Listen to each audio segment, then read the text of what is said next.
Μα δεν καταλαβαίνω γιατί με καλούν συνέχεια. Αφού έχω πει ότι βαριέμαι. Πάλι βάψου, ξεβάψου, πω και αυτή η ρίζα, βαρέθηκα πια. Κάθε φορά τα ίδια και τα ίδια. Και ποιος να δω εκεί? Σημαίνουν τα πρόσωπα. Σιγά τα αυγά. Αργέμαι.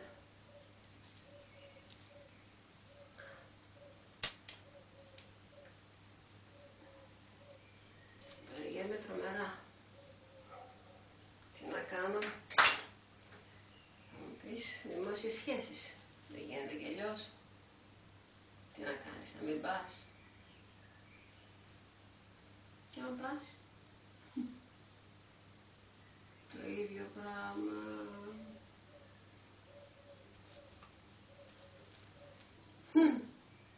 Ωραίο πράγμα είναι να μοιράζεις την καθημερινότητά σου.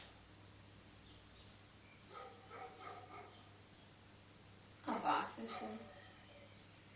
Θα ξεβάθεσαι.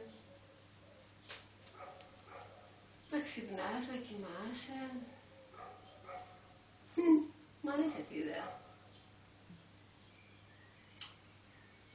Να κάνεις βόλτες. Να σκέφτεσαι, να μη σκέφτεσαι. Να συζητάς με φίλους που είναι μακριά, σε άλλες πόλεις, που θέλουν να μάθουν για σένα. Μ' αρέσει. Που θέλουν να μιλήσουν μαζί σου. Τέλος πάντων, ωραίο θα είναι. Και τέλος.